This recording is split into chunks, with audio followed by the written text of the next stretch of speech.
મને એવું કહું તમે 14 નંબરમાં છો. ત્યાંથી આવ્યો ને ત્યાં બ્લડ ડોનેશન અરે મેમ્બરશિપ ડ્રાઈવ સૌપ્રથમ સૌને મારા નમસ્કાર. જય ગણેશ. છેલ્લા 15 વર્ષથી અમારા દ્વારા ગણપતિની સ્થાપના કરવામાં આવે છે અને વર્ષ દરમિયાન ગણપતિની સ્થાપના સિવાય અન્ય સેવાકીય પ્રવૃત્તિ જેમ કે બ્લડ ડોનેશન કેમ્પ છે, આંખના નંબરની તપાસનું છે, વિનામૂલ્યે ચશ્માનું વિતરણનું છે, ડેન્ટલ ચેકઅપ છે, મેડિકલ ચેકઅપ છે, એવી અન્ય સેવા કરીને અમે સામાજિક સેવાનો ઉપયોગી થઈએ છીએ. આજે આજ સવારના 10 વાગ્યાથી લઈને બ્લડ ડોનેશન કેમ્પનું આજે નાની અમીન તરીકે આયોજન કરવામાં આવ્યું છે. તેમાં ખૂબ મોટી એવી સંખ્યામાં લોકોએ ભાગ લીધો છે.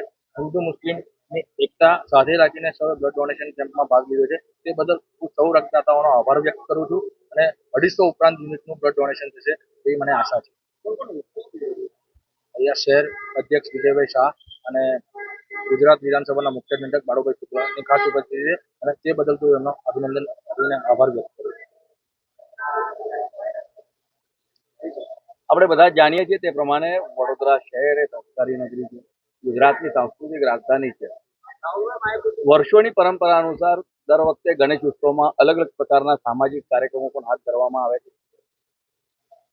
છાની વિસ્તારમાં કૃષ્ણા યુવક મંડળ દ્વારા સતત 15 વર્ષથી આ જ પ્રકારે ગણેશ ઉત્સવનું આયોજન થાય છે અને અલગ અલગ પ્રકારના સામાજિક કાર્યો પણ સાથે જોડાય છે. આ સંસ્થાના અગ્રણી અમારા પાર્ટીના નેતા નિશિતભાઈ દ્વારા ગઈકાલે જ અહીં ચશ્મા વિતરણનો કાર્યક્રમ હાથ ધરવામાં આવ્યો હતો અને વર્ષમાં 2 વખત તેઓ જે પ્રમાણે બ્લડ ડોનેશનનો કેમ્પ કરે છે, તો આજના ગણેશ ઉત્સવના પવિત્ર દિવસે પણ તેમણે છાની ગામના યુવાનોને સાથે રહીને બ્લડ ડોનેશન કેમ્પનું આયોજન કર્યું છે. ઓછામાં ઓછા 250 જેટલી બોટલ્સ અહીં ભેગી થવાની છે. આપના માધ્યમથી હું નિશિતભાઈ અને તેઓના ટીમને ખૂબ અભિનંદન પાઠવું છું અને તમામ નગરજનોને પણ વિનંતી કરું છું કે જે પણ વ્યક્તિ, જે પણ યુવાન યુવતી પોતે રક્ત આપી શકે છે એ બધાએ રક્ત આપવું જોઈએ, જેથી કરીને રક્તદાન એ સૌથી મોટું મહાદાન છે. એનાથી એક રક્તદાનથી કોઈનું જીવન પણ બચી જાય છે. ફરીથી આ વિસ્તારના તમામ નાગરિકોને ગણેશ ઉત્સવની ખૂબ ખૂબ શુભકામના પાઠવું છું.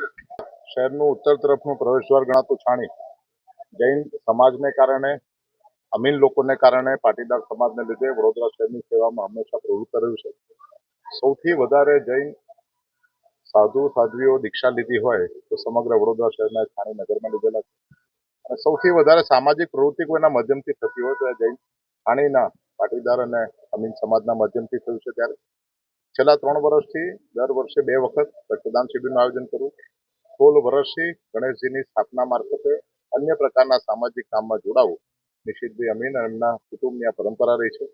આ જ વિસ્તારમાંથી વડોદરા શહેરે સારું નેતૃત્વ પણ પ્રાપ્ત કર્યું છે. ત્યારે જેમના માધ્યમથી આવી સામાજિક સુંદર પ્રવૃત્તિ થાય છે. મોટી સંખ્યામાં મધ્ય ગુજરાતના બધા જ દર્દીઓ જ્યારે વડોદરામાં આવતા હોય ત્યારે દર્દીઓને લોહીની જરૂરિયાત પૂરી કરવાનું કામ છેલ્લા કેટલાય વર્ષોથી નિશિતભાઈ અને એમની ટીમના માધ્યમથી થાય છે. વડોદરા શહેર ભારતીય જનતા પાર્ટી તરફથી એમને ખૂબ ખૂબ અભિનંદન આપું.